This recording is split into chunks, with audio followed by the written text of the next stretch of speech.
All right, well, welcome everyone to our seminar on cybersecurity and construction, building blocks to managing your cyber risk. And whilst cyber headlines are everywhere you look at the moment, in my mind, there's not been enough focus on the issues facing the construction industry.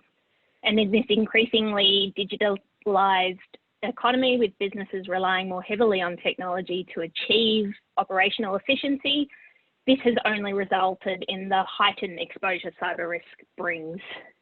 In addition, and more specifically to construction, the opportunity to access intellectual property, employment data, as well as disrupt, long supply chains and create project delays causing significant business interruption, has made the industry a key target for cyber criminals. My name is Kelly Butler and I lead the cyber practice for Marsh across the Pacific, and I have the privilege to be your moderator today. Joining me on this exceptional panel is Nicole Pallavicini. Sorry, I got your name wrong and you work in my team, who is a senior member of our Marsh cyber practice. Nicole commenced her insurance career in 2012, specialising in cyber insurance. She prides herself on the integrity of solutions she creates and is fully motivated to ensure complete client satisfaction. She's accountable for the creation, development and retention of existing and new opportunities with a specialised portfolio of cyber products, leveraging market relationships to deliver the best class solutions. Nicole regularly prepares cyber thought leadership material, including one that we have, a new white paper we have in the construction sector, including client alerts following major legislation changes or developments in the area of data and privacy protection. She specialises in manufacturing, transport, construction and financial institutions. We also have James Rigney, who is a special counsel at Clyde&Co, who works in the area of construction and insurance. James has acted for a large array of construction professionals on a variety of projects, from engineers to architects to contractors. His matters range from residential disputes all the way up to large infrastructure disputes. James also advised clients on complex insurance issues and on matters arising from cyber claims, including ransomware and data breaches, and there will be a strong focus on ransomware today. James was recognised as Best Lawyer in 2021 edition of the Best Lawyers in Australia ranking. We also have John Moran, who is a partner at Clyde&Co.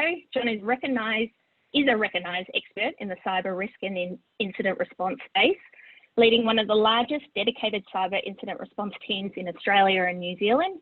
His team has advised on over 1,000 cyber claims, so going to be very insightful in recent times, including some of the most high profile and complex incidents, both locally and globally.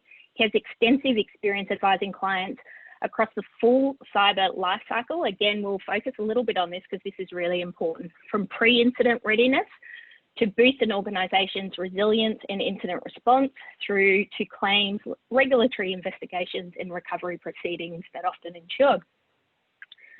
And we also have a special guest today. And the reason we have invited Reese along today is a lot of the feedback we get when we run these seminars is they want to hear our clients want to hear real life issues, real life claims, incidents that have happened to our clients. So Reese is going to help us take us through one of those, particularly focused on the construction sector.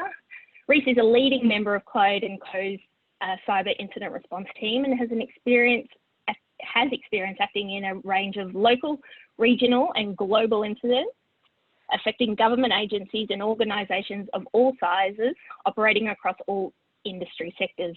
He routinely advises boards and other senior members in the executive, legal, IT, risk management and public relations functions. He is sought after for his privacy and technology subject matter expertise, and we certainly tap into that regularly, and crisis management experience. Acting as a breach coach, Reese helps entities navigate their strategic response to cyber incidents such as network interruption, denial of service, ransomware, system unavailability, data breaches as well. In today's sessions, we plan to cover off the following, and we really want to hone in on construction specific case studies. So you'll hear a little bit about that from us today. So we'll start off with looking at the cyber risk landscape, key trends and developments, and then we'll really dive down to those specific risks, you know, disruption to the critical path resulting in delays and consequential claims, theft or encryption of intellectual property. This is something that is happening more and more. Disclosure of commercial sensitive information. We've actually got a real live example happening with one of our largest logistics company at the moment in Australia. Supply chain attacks arising from the number of participating stakeholders and long supply chains. And then we'll look at the autonomy of a breach, the incident response process in practice, which Reese will kindly take us through with Nicole. And then we'll focus on how to mitigate the risk, particularly in your sector. So let's get underway. We just want to set the scene. So we'll focus on cyber in general in the first couple of topics, but then we'll really dive into the construction industry. So to set the scene, John and Nicole, perhaps, what are the most common types of cyber incidents affecting Australian and New Zealand businesses at the moment, and how do they occur? Great, thanks, Kelly. I think there's going to be a stare-off between Nicole and I as to who goes first, but I blinked, Nicole, so I'll go first. Firstly, I think I'd like to say a big thanks to Marsh for arranging this session, and we do a lot of work with Marsh and valuable clients, and we collaborate a lot around your client base. But I take my hat off specifically around arranging something that is focused at a certain industry. Because there's a lot of talk about cyber, and that means that there's a lot of fatigue around the topic of cyber. And I think people switch off, and they don't look deep enough into what it means for their industry. And you'll hear a little bit more. We're going to talk a lot about the construction industry and why it's relevant. But one of the reasons that it is probably most relevant is that the construction industry may not, in some instances, see themselves as a key target. Because they don't see themselves as a key target, that is the exact reason why criminals see them as a key target. We track our statistics every month. We talk at Marsh, we talk about what we're seeing. And if we look back on last month alone, construction was in our top 3 client base. It was number 1 the month before, and it's in our top 3 this month in terms of the industry most targeted for incidents. So with that in mind, Nicole, I might just kind of talk a little bit about what's making me grayer than I already am and what's keeping me awake at night. And then maybe hand over to you, because you see it from a very different perspective. You have different conversations with clients. But on the front line, in terms of the instance that we're seeing, Kelly touched on it already, and you're fully expect I'm going to talk about it. This year is all about ransomware. It's ransomware, ransomware, ransomware. We all got used to the idea of ransomware and some of the ideas behind it, probably in 2017, 2018, people started talking about Bitcoin and buying Bitcoin and using Bitcoin to decrypt a system, and maybe them locking your system and asking for 1 or 2 Bitcoin. That is old news. That particular type of an MO or that particular type of attack was a 2017, 2018 event. It has become ever so more sophisticated. And the targets are probably a lot of the organizations that are plugged in today for this webinar, to be frank. It is the bigger end of town. They're not running after SME any longer. They recognize that encrypting a system and helping a client decrypt, or helping an organization decrypt a system, is hard work. It's not worth 1 Bitcoin. It's not worth 2 Bitcoin to them. These criminal gangs have to staff their business to help organizations get back to business. And the decryption process, it's messy. It's slow. It's probably just not worth it. So they have shifted their MO. The gangs have shifted their MO to targeting bigger ticket targets, targeting organizations that they know the disruption will cause a big operational impact. And James is going to talk a bit more about that. Nicole, Kelly will talk about it. And essentially, in encrypting the system, the demand tends to be, on average, this year we've seen the average demand probably peak maybe $2 million or $2.5 million. But it would be actually remiss of me just to tell you that it is in the single-digit millions, because in the last 2 months we've started to see demands top $10 million. And in the US, we're hearing reports of it being quite standard to see a demand that will increase and sit on top of $50 million. And Kelly and Nicole, you'll have some discussion points around that. It depends on your profile. It depends on how much disruption ransomware will cause to your business in terms of what the threat is and what the demand is. But critically, it's not all just about encryption of system and threatening to, to keep you encrypted until you pay and decrypt, because the gangs have realized that businesses are getting better at their policies and procedures around backups. Backups are more frequent. They're stored off-site. It's easier to wipe the system and to rebuild. So to deal with that threat, the criminals have almost kind of attached on a second threat onto ransomware. So before they leave, before they deploy the ransomware, they're taking data with them. So if they can't leverage you to pay to decrypt, they'll leverage you to try and avoid the data being dumped online. Probably 2 or 3 months ago, I was saying that scam, that dual scam of encryption and data theft was in 70% of the ransomware events we see, but last month it was in 100% of the ransomware cases that we dealt with. And as we'll probably talk about in a couple of minutes in a bit more detail, it's not a snatch and grab on data. They're not just taking what they can. These criminal gangs are in your systems. They're picking very specific and very targeted data that they know is valuable to you, that they know you might consider paying a ransom to avoid it being dumped online. Nicole, I might hand over to you. I think I can talk at length about that, and there's some other issues, but I think that is probably a really good instant type to set the scene with. I'm sure you'll have some other views. Yeah, absolutely. You've certainly stolen my thunder on a lot of points there, but that's okay. As John and Kelly have alluded to, ransomware does continue to dominate the headlines and is obviously been quite topical since even this Prime Minister Scott Morrison held his press conference earlier this year in relation to cybercrime and nation state threat actors. So that trend obviously does continue, to John's point around the extent of what the demand is. From a construction perspective, we have seen some of these demands sitting around $10 million for some of these large global companies, particularly in Europe. And then when we look to the US, there's demands of up to $50 million for law firms. So it does vary. And I guess that does go back to John's point around it relates to the overall profile of the business. I echo obviously the thoughts in relation to the second attack that we're seeing, or the trend of a second attack with the threat of, personal information. What we're seeing from a broking perspective is human error still does become an issue for some of our clients. And that's a trend that we continue to see. And when we get to the risk management points, we'll talk around staff awareness and some mitigation tools to assist with that. But hopefully that gives you an overview around, some of the threats that we are seeing and the implications to our clients.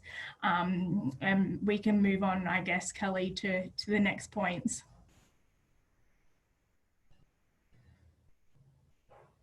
You're on mute, Cal. Honestly, I thought I clicked it, but obviously I hadn't. So only happened for the millionth time.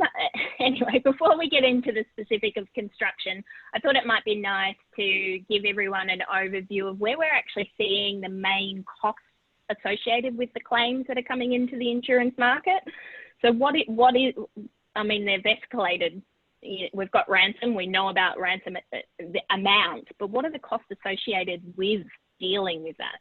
Yeah, thanks for that. I think just before we kicked off today's discussion, John and I were having a chat around the average cost of a claim for our Australian clients, and the average that we are seeing is around $193,000. Now, when we look at breaking down those costs into categories around the insurance policy, we would see the cost being incurred predominantly under the incident response component of the policy, which incorporates your forensic investigation costs and your legal costs. Then, as we've obviously spoken about, there's the actual demand itself, followed by associated costs to restore and recreate the systems, which obviously goes back to John's point earlier around sometimes it is just easier to start from scratch and rebuild. One important element that I think we'll touch on is more around the business interruption loss. I think from our perspective, that's overlooked in terms of how long it can actually take to quantify a business interruption loss. And, as a result of that, we are working quite closely with Clyde&Co and our Marsh forensic accountant team to work out, the best way in effectively quantifying a business interruption loss for our clients. So John, I'm not sure if you wanted to add anything further on that point. Trying to unmute. They're doing an equally good job as you, Kelly. I think you've said it beautifully, Nicole. That is it. The costs are creeping up. I think the volume of claims might be down a little bit, but the severity is definitely up. So those figures that we talked about, that includes your first party, that might include some third party liability, because as James will touch on, perhaps supply chain risk relevant to the construction industry, but also your first party, your interruption to your business and the additional costs that you might incur. I think organizations are a little bit taken aback by the disruption, and they've taken, generally speaking, the positive steps of preparing incident response plans, preparing playbooks to deal with incidents. If they've taken out insurance, that is an excellent first step. But they may not have thought about the actual the operational impact and the operational disruption to their business, and that, in our experience, is where clients really feel the heat. When we deal with incident response and when we're talking to clients, we're not talking strictly, we're a law firm, but we're not really talking about law. We're not really talking about privacy. We might be looking at contracts, and James will touch on that in a couple of minutes, but we're really just talking about the operational impact. So how do they deploy people? How do they get people on site the next day? How do they continue to work with clients in the design phase when critical systems or critical infrastructure is down?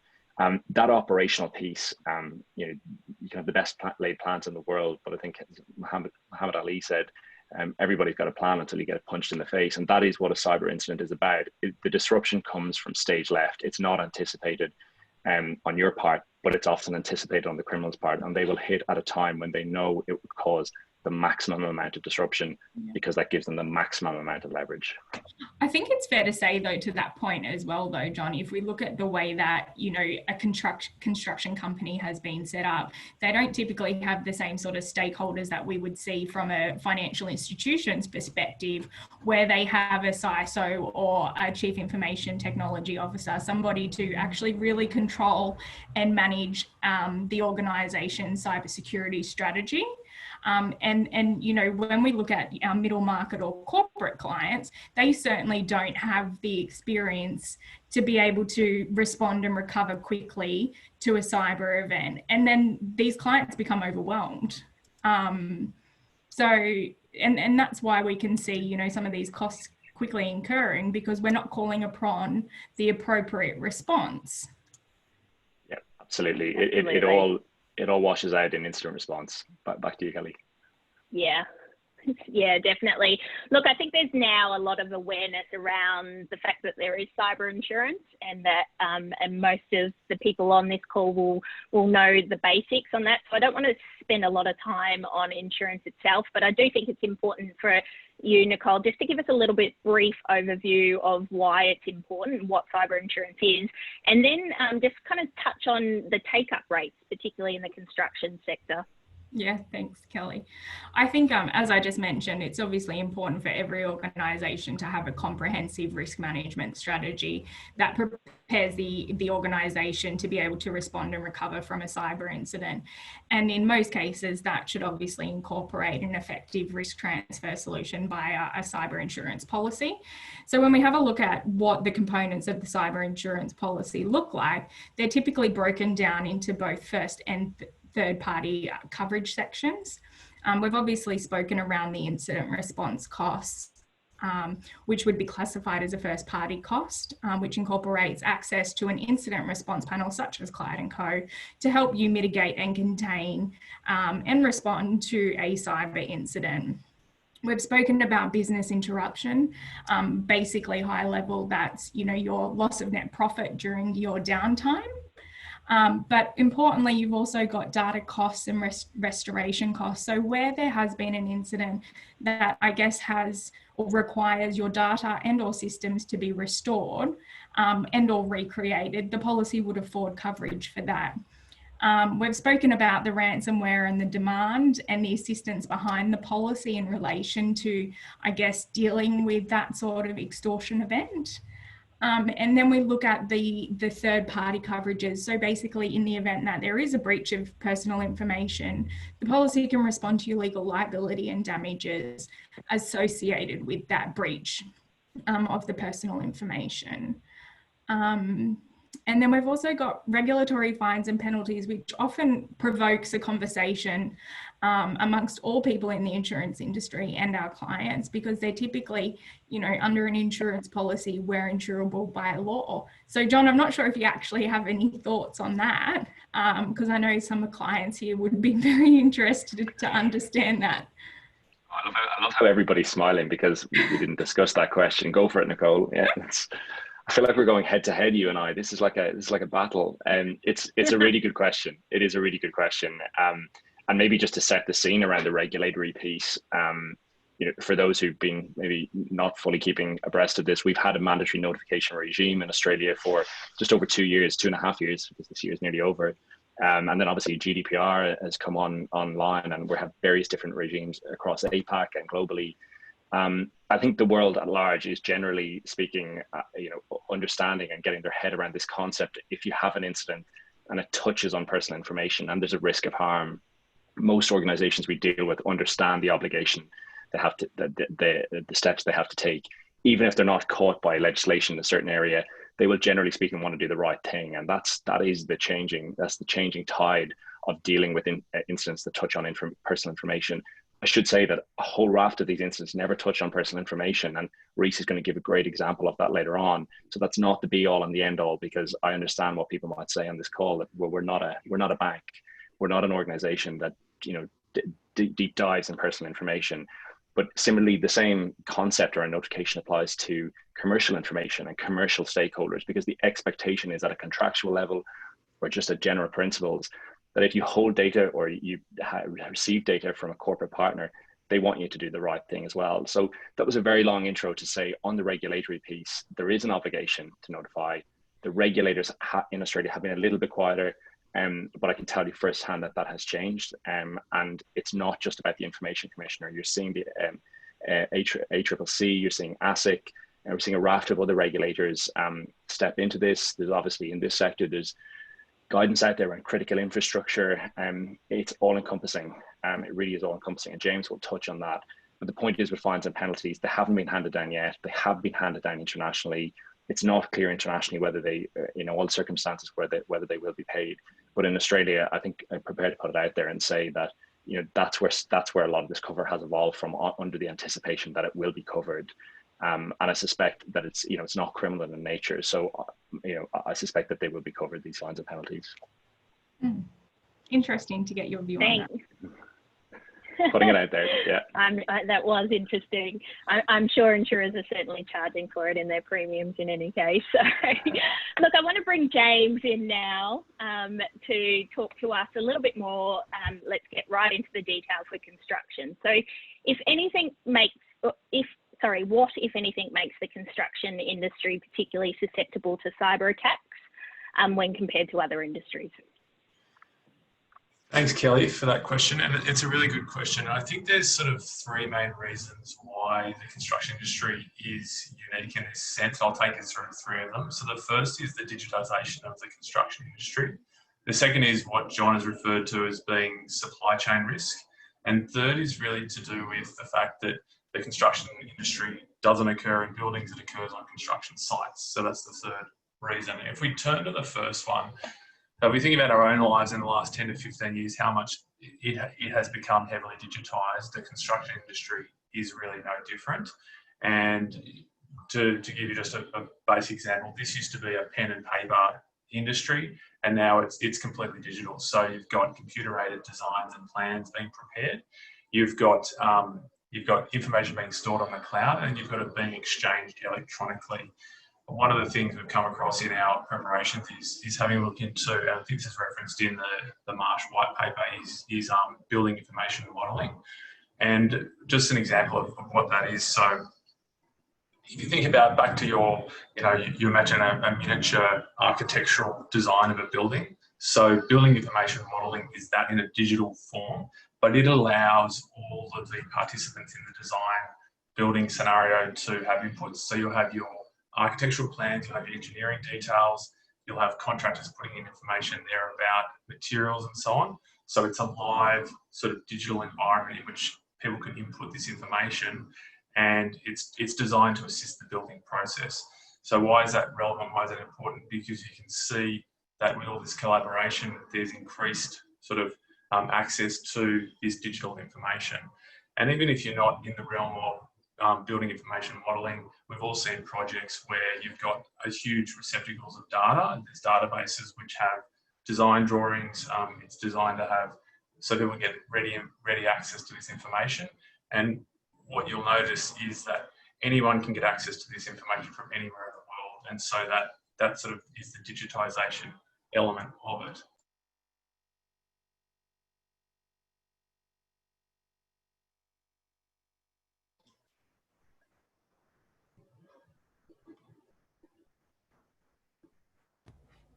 Kel, you're on mute again. Goodness. I click it, I'm telling you. I should have mentioned at the start, we have the Q&A function as well, which will take any questions and we'll answer them as we go. So I encourage you to look at that. I think it'd be good at this stage to hear from Reese and perhaps Nicole around some real world examples of cyber attacks in the construction industry. Oh, Kelly, sorry, I was just having a quick drink. I hadn't finished my answer. Oh, sorry. I've got to keep going. I've got to get this out, Kelly. So sorry about that. I was getting a bit of a dry throat there. But so number one, we have digitisation. Number two is what we call supply chain risk. And what does that mean? Well, you know, on a construction project, it's so unique because you've got so many different participants in this process. You've got your designers, you've got your builders, you've got your owners, you've got subsets of that. So you've got contractors, you've got subcontractors. And the sort of nature of the construction industry means some of those participants will be there for the whole project and some will be there for a discrete part of the project. And so you've got all of these different people accessing this information. Touching on one of Nicole's points, Nicole, you said that you're talking about the IT systems of contractors, for example. Well, one of the issues in the construction space is that you might have a contractor with particularly robust IT security systems or IT systems. Then you've got subcontractors getting access to the same information and without the same training and processes in place. So what that means is there's many entrants, people to have access to this data, and there's less of an ability to police that system, if you will. So that's one of the challenges. And the third, as I touched on, has to do with the fact that construction occurs, on site, doesn't occur in commercial buildings. And anecdotally, I've heard that for a lot of construction projects, particularly subcontractors, it's a kind of bring your own device environment. So anyone can get access to the system using their own devices, and that creates issues in and of itself. But then you have the fact that because physically you're in a remote environment, you don't have the same type of controls that you might have over an employee-employee relationship in a building. So, there's those issues as well. Thanks for that. I'm finished now. And I'm off mute this time, I'm sure. Thanks, James. I'm handing over to Reese and Nicole just to talk about some cyber incidents, particularly in the construction sector. Yeah, great. Thanks all. So really, we've talked a lot about ransomware because it is headline grabbing, because it is the incident of the day, and particularly this year, and specifically in the construction industry. I want to talk about probably three key types of incidents that we see occur in the construction industry. The first is ransomware. I want to go through it in a bit of detail because it will highlight some of the key issues that we deal with at the incident response phase. The second incident I want to talk about is business email compromise, which for those who have experienced it will probably understand it more as invoice fraud, because that's usually the end goal of the cyber criminals, to monetize their activities. And then the third is dealing with a supplier outage. And I'm not talking about a contractor-subcontractor relationship. I'm talking about a third party, particularly data hosting provider, that has an outage that impacts on the accessibility of data. So the first incident type, ransomware, as John said, a couple of years ago, ransomware was really all around fairly minimal business interruption and disruption. And really the discussion point there was around what is the price that you're willing to pay to buy off the time associated with responding to an incident. If we talk about, and we're not going to name client names or even entities, but if we talk about it this year in the context of what John was discussing, that hybrid type of event where you have the decryption or the crypto impact on one side and then the data disclosure element on the other. There's already been a number of very high profile construction companies impacted by this type of event this year. The first is probably noteworthy event is at the start of this year, a French-based construction company with an Australian drop-down subsidiary here, $32 billion revenue. So you can see it's very much the high end of town, very large organization. They were targeted by a criminal organization called Maze.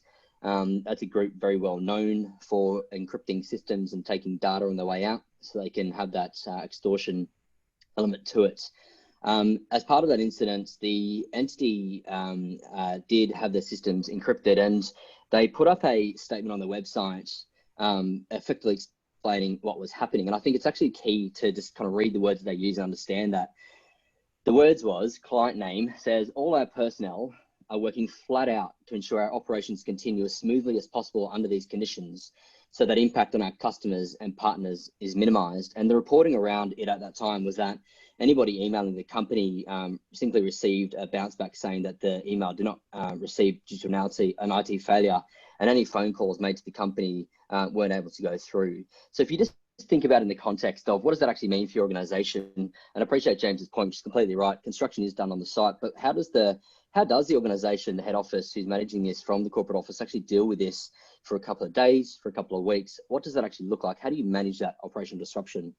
And talking about this particular incident, as I said, there was the second aspect, which is data was published online. It was about a 1.2 gigabyte file size, which actually it's a lot of data, but it's not that big. It was certainly seen more. And the data itself related to employees of the company, their names, home addresses, phone numbers, social security numbers, banking details, and their drug test results, presumably from the drug test on site. So some of the information, fairly personal information, contact information, certainly can be misused to conduct financial fraud and the like. And so critically, this organization was having to deal with a very real data privacy issue based globally for its employees. And so I think that's a really key type of event, one that's hit the industry. And there's been a few more, again, without saying client names. We're probably aware of one that happened, an aluminium manufacturer in Australia. Their Wollongong site was shut down for a period of weeks due to this ransomware event. So again, this is impacting Australian companies, all blue chip companies as well. Again, coming back to the point, that's the bigger the target, the bigger the hit for these criminals. So that's ransomware as an event type. The second event type that I want to talk about is business email compromise. And as I said, it's probably mostly known by those as invoice fraud. Business email compromise is really a type of event where the threat actor group or the criminals use emails as a weapon, and they use the emails as a weapon to trick the recipient into misdirecting funds is ultimately their initial MO. But they also use compromising email systems to steal data from other persons receiving those emails, or actually to trick them into clicking on a link so they can leapfrog into that other entity systems. And this comes back to James's point, where we talk about construction projects involving a number of different parties, some for the duration of the contract, others for a fairly discrete period of time, but there's a lot of coming and going of people onto the project and communicating through electronic means. And it's that underlying factor that allows the perfect breeding ground for this activity to occur. There's an incident that we're dealing with right at the moment, and just to come back to the point of when we talk about risk for the company in construction transactions is a contractor and a subcontractor involved in this right now. There's a progress payment made from the subcontractor to the contractor, from the contractor to the subcontractor. It was misdirected because they fell victim to this scam. Usually when that happens, it takes a few months to try and get the money back. And so the real question is, between the contractor and the subcontractor, how do you deal with that issue of a 250 grand payment gap? And bearing in mind that there's a 350K money is now being withheld until the subcontractor actually indemnifies the head contractor for that loss. And so I think just pointing on that type of incident, there's really a few things that stand out. The first is when these incidents hit, bearing in mind that there's usually a fairly long-term relationship between the parties, this question of who pays the loss is going to significantly deteriorate the relationship between those two parties. And that's key to understand because it's an ongoing relationship over the years. Cash flow is critical, as with every business, but as we all know, critically in the construction industry, where you've got progress payments being made and legislation that sits around progress payments not being made on time, and so that usually leads to a dispute. And then again, coming back to James's point, it's the multiple parties involved in these transactions which makes it easy to occur. The third type of incident is a supplier outage, and there's been a very good example of this that occurred a couple of years ago. We won't name the client name, but it's an HR software service provider, and really what they do is you store in the cloud all of the data relating to your employees at the onboarding phase, even at the recruitment phase, right to the payment of their payroll phase, and everything about the employees. And for construction companies who rely on a fairly mobile workforce, who rely on a fairly transient workforce, who rely on being able to get labour at short notice for their construction projects, this incident where there was an outage and a ransomware event impacting that HR company impacted one of our construction clients in a fairly unique way, actually, that we hadn't seen before. And it was quite simply that beyond having to notify the regulators around the world and having to notify their employees around the world, but beyond all that, we're not even talking about data breach. We're talking about the impact of the business. So they weren't able to staff up. They relied on this system to be able to get labour at short notice, and they weren't able to staff up labour for some of their key parts of their contracts. And so that meant that they had knock-on effects in terms of being able to actually complete that part of the project in a period of time. They were subject to penalty payments with their contractors and their various parties, and all the usual stuff you can expect if they can't actually do their job. So for them, their critical question was not having, I guess, the lateral vision to anticipate if our supplier went out, what would we do as a result to be able to hire staff in short notice? That's really key 3 phase, guys. But thanks, Kelly. Back to you. Thanks, Reese. I might hand back to James again, just to really drill down into the cyber risks facing the construction industry. Thanks, Kelly. The way to think about this question is, so what are the cyber risks to the construction industry? And the way to break it down is to look at the construction project in phases. So you look at the pre-design phase or the bidding phase, you look at the design phase, and you look at the construction phase. I'm sure there's a maintenance phase as well. But just dealing with those 3 phases, if you think about the pre-design phase, the pre-tender phase at this stage, let's say your company is affected by a malware incident, for example, and some of the documents are encrypted. What that might mean for your company is that you're unable to tender for that particular project, so you miss out on a project altogether. Another example could be during the tender phase. I talked about before the exchange of information that occurs, but in a tender phase, you've got all sorts of information going across to someone to try and win the job. So you might have how the project is priced, you might have how it's resourced, you've got your sort of essentially your trade secrets in there. And so if that information is then released to, as one of the guys was saying, as a result of some sort of release of information, then that can be seriously problematic for your business and place you at a serious disadvantage. During the planning and design phase, if we go back to our business information modelling, for example, let's just say that system is corrupted. That could mean a number of things. It could mean that you don't have access to that modelling at all, which means things cannot be built, or if it's corrupted to the sense where, designs are affected, and that might affect the buildability of these projects later on. So who is responsible for that? And you might not find out until the thing's being built. Alternatively, let's put yourselves in the shoes of you're a designer and your drawings are encrypted, you can't get access to those, and you want to go about, these are some full construction drawings, for example. What do you do in that scenario? You might have to go through a whole redesign process. If those drawings are gone, it's an expensive, costly redesign process that could have some flow-on effects for claims as well. And as Reese touched upon, the construction industry is all about the critical path. You've got pretty slim margins, you've got really tight time frames, there's a lot of pressure for things to be on time. And if your whole systems are down, and we've all read reports about, the widely publicised attacks overseas where, huge infrastructure, huge logistics companies are shut down, what would happen if your company is shut down for a period of time? So that's going to give rise to potential claims against you. You might have claims against you for liquidated damages provisions. If the principal is at fault, they might have delay claim going back the other way, which could be a problem. I think John touched on this, but all of these, particularly in government contracts, you're going to have pretty secure and tightly worded confidentiality provisions in contracts. So what's the situation where, you know, the government data is released and then you're subject to a breach of contract claim? So that's quite a big one. Theft of corporate assets is another one, and we've touched upon that could happen at the sort of tender phase, etc. But what if your intellectual property is stolen and then it's reproduced elsewhere? That could be quite valuable to people as well.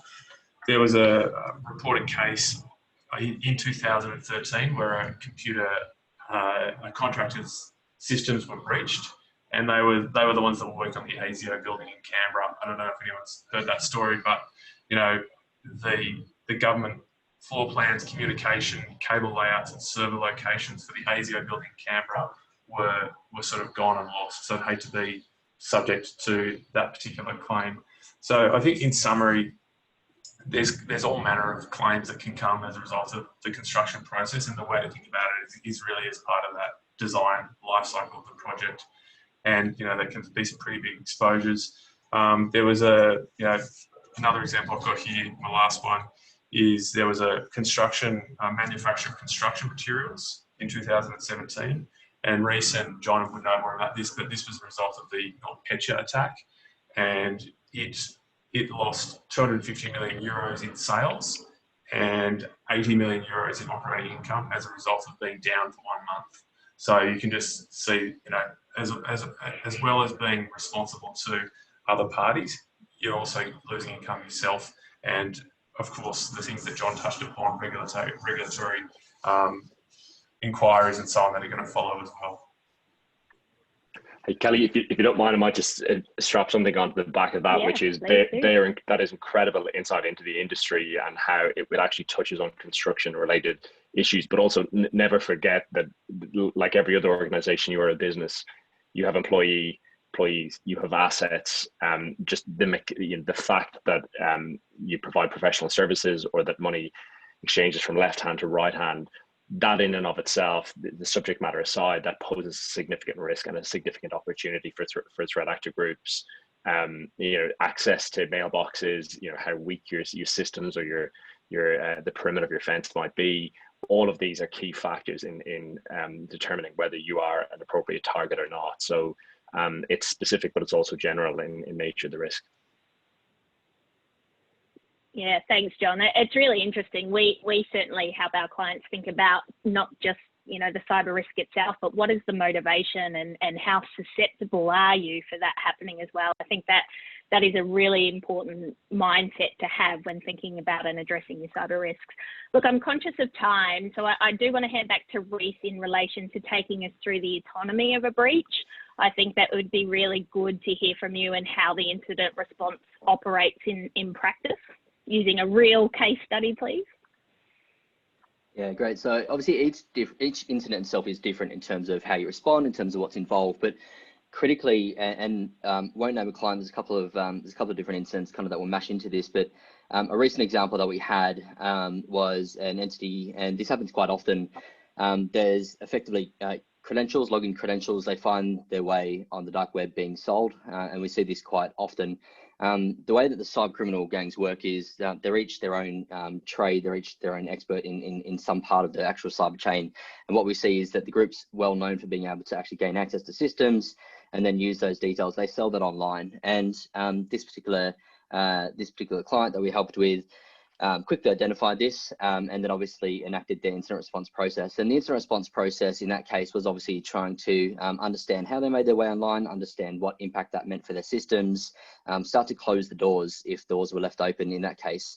And to do that, they had a very sophisticated internal team, but they also have called upon their insurer and the panel of providers that sit behind the insurance policy. And so behind the team, you've got forensics providers who are looking at the really the look back exercise to look through the logs and to look through the systems activity to say, how did this happen? What steps do we need to take to effectively close those doors? They've got security providers that are assisting with their internal team to say, okay, what controls do we need to put in place to be able to close those doors as we go? They've obviously got the legal and privacy team who are looking at all of this from a data breach perspective, but also broader contractual, and to James' point around confidential information, broader contractual risk around data privacy if systems have been subject to unauthorized access and data has been subject to unauthorized access.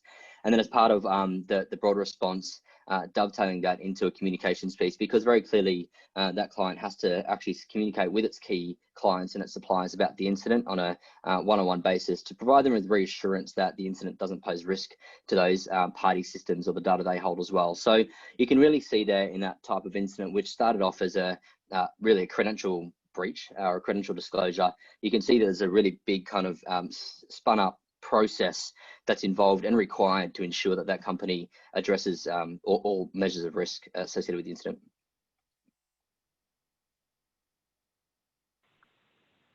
Great, thanks, Reese. Look, again, just conscious of timing, but I think it's really important that we look at the horizon. You know, what's the emerging threats to the industry? What should they be thinking about? So perhaps John and Nicole, you might want to touch on that for us. I think you should go first this time, Nicole. This is one I wanted you to go first on.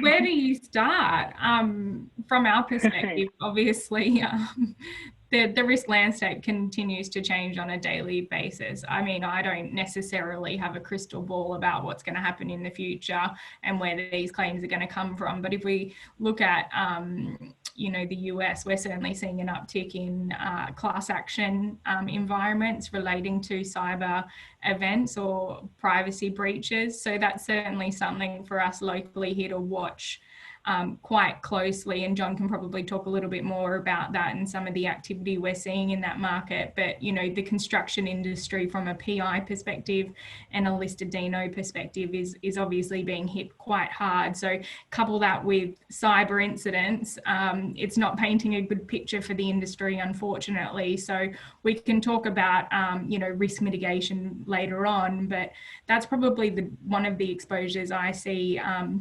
The other one would be, you know, looking at silent cyber and what impact that could have, especially from a property insurance perspective. We're certainly seeing, you know, insurers exclude cyber events under other classes of insurance, and it's how do we look to tailor the cyber policy to incorporate the ever-changing threat landscape that our clients are facing, and that's going to be a challenge for us. Yep. I think there's some really good points, Nicole. I might start with a positive in terms of what I see as a trend and something coming down the pipe, which is we're definitely seeing more organizations pausing and testing and simulating their incident response plans. It's not something that has been done that frequently, to be honest. I think most people think that the job is done once you prepare the plan and it's on the shelf. Or the bit that keeps me awake at night is that it's on the computer and then they can't access it when the system's encrypted. But practically speaking, organizations are, you know, they're reaching out to us. They're reaching out to Kelly and Nicole and Marsh, talking about how do we actually simulate this? How do we figure out how our insurance plugs in? How do we figure out how our operations team come together with our security team, with our risk and legal team, and actually just mapping that out? And that is probably the biggest change I've seen over the last 6 months. We do a lot of this work with Marsh on these products and you know, working with clients, and it's probably one of our best sellers, to be frank, outside of the incident response piece. So I think that's a positive. And the fact that people are plugging into sessions like this and focusing on incident response, I think the mindset has shifted a little bit away from how do we build the wall so high that it never happens, to understanding that you can invest all the money in the world, but it's likely still to happen. So let's focus more on education, awareness, readiness. So I think that's probably a key trend, and that's a positive thing, and I hope it continues to last.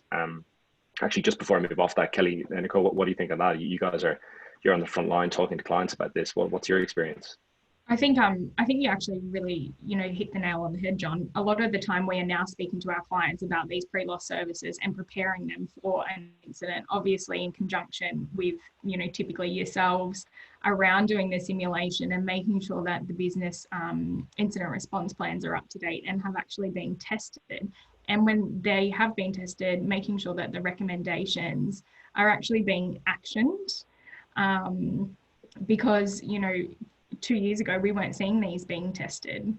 Clients had no idea whatsoever. So that's certainly, yeah, you're right. And I think that's something from an insurance policy perspective that we're actually looking to try and negotiate cover for, because sometimes the pre-loss services can be more important than the actual policy itself in setting an organisation up with the capabilities to be able to respond to an incident. And then obviously you've got the post-incident response costs to deal with as well. Yeah. The other thing I was going to chip in on trends is the trend of trends, if that makes sense. So, you know, we're talking about ransomware, we're talking about big ticket items. And I always take the approach that as soon as we're talking about it, and as soon as I've said it 3 or 4 times a day, it's old news. And that other types of trends and other types of scams and other types of risks are already bubbling under the surface, because the reason that happens is as something becomes more common, awareness increases, measures to prevent that type of incident increase, clients are better at responding to it, insurers understand it, everybody understands it, and they get their head around it. Doesn't mean that dies off completely, but the gangs are clever. They are more innovative than most of us could ever dream to be. Their business model is like any other business model, which is adapting to change, adapting to different conditions, adapting to different approaches in the market from clients. So they are already, the scams are changing, the scams are evolving as we see them. And to be frank, you know, we all have to play catch up on that, but it comes back to just the readiness piece around incident response. And just in addition to my last comment about business interruption plans or incident response plans, those plans, they've got to be fluid.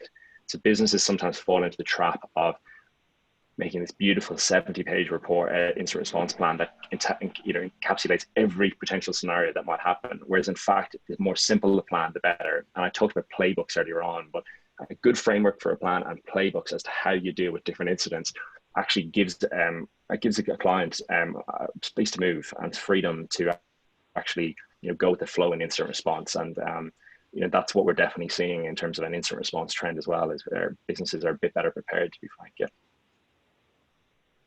Yeah, that's a really good point, John, and one that I think we can provide a lot of value to our clients on, because we're seeing what's happening, we know what's happening, we're learning those lessons, and we're bringing them to our clients. So those scenario role plays are fundamentals as far as I'm concerned in making sure you're ready to go. All right, just again, really conscious of time, so I really want to wrap this up, and it would be remiss of us not to talk about how best the construction industry can mitigate against this risk of, you know, of possible cyber attacks. So I'll open to the floor, and I'll let whoever wants to speak on this one, and then we'll quickly go to Q&A. Why don't we all agree to do 20 seconds? Mine is, I've said it already, but I don't think we can oversay it. It's plan, plan, plan. So it is going to happen. There's 2 categories: those who had an incident or those who haven't had an incident yet.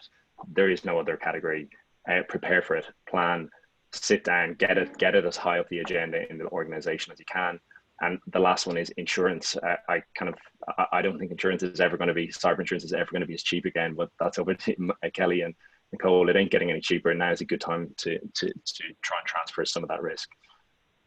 Yeah, to that point, I would agree. Obviously, the market historically has been quite competitive, but as a result of the large losses that the global market is facing, premiums are certainly increasing. We still have the benefit, though, of negotiating extraordinary broad cover.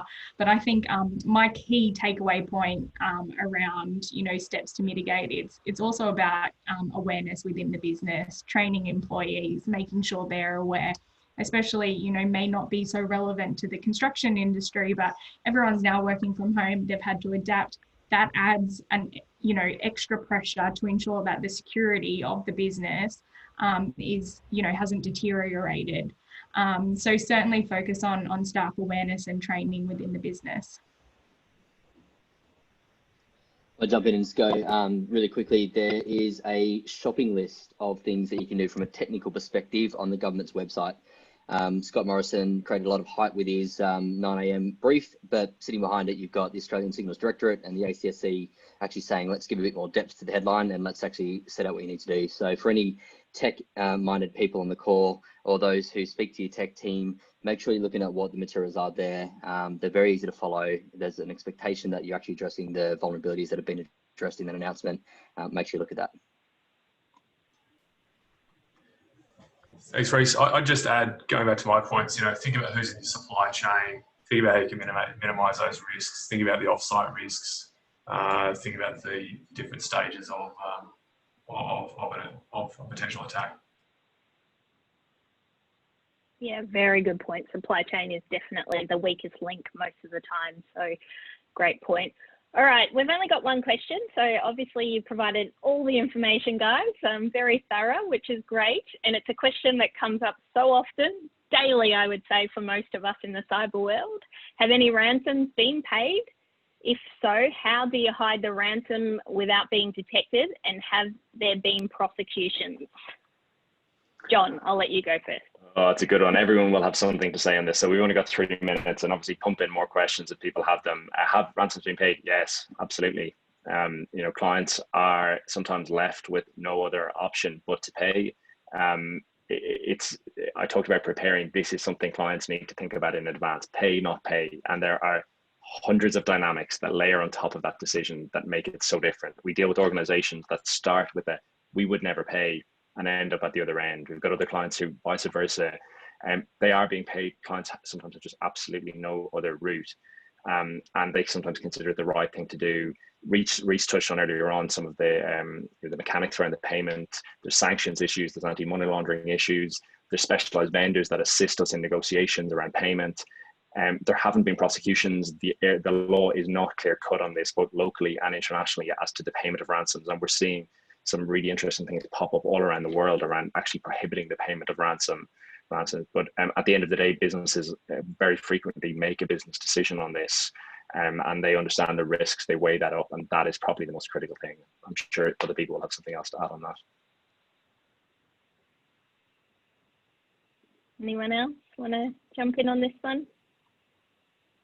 I think John did cover that pretty well, but James? No, yeah, that was great. I don't have anything else to add.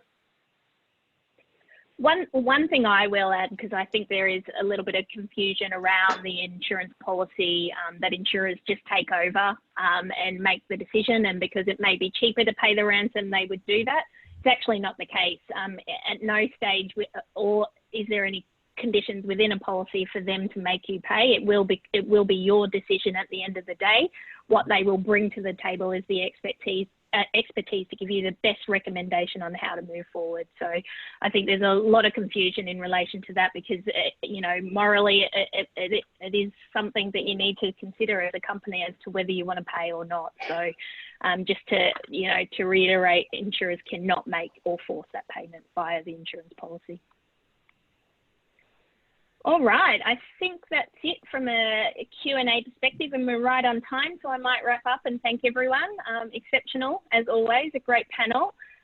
My key takeaways that I got from that is really that, you know, this has to be enterprise level governance. This isn't just an IT risk. All the key stakeholders need to be involved. Risk identification is really important. Do the pre-work, work out what the key risk exposures are for your business and work a plan around those. And then just a holistic approach to build cyber resilience. It's always not, it's not if, it's when, unfortunately. So how can you mitigate that as soon as possible, contain and move on? We haven't touched on reputational harm. We don't have time to do that at the moment, but it is a factor in relation to getting your brand back up and running as soon as possible. So I just want to thank all the panel members again. Thank you very much. If there are any questions, feel free to email us and we'll come back to you as soon as possible. Thanks all. Thanks everybody. Thank you. Thanks everyone. Bye. Thanks for tuning in. Bye. See you guys.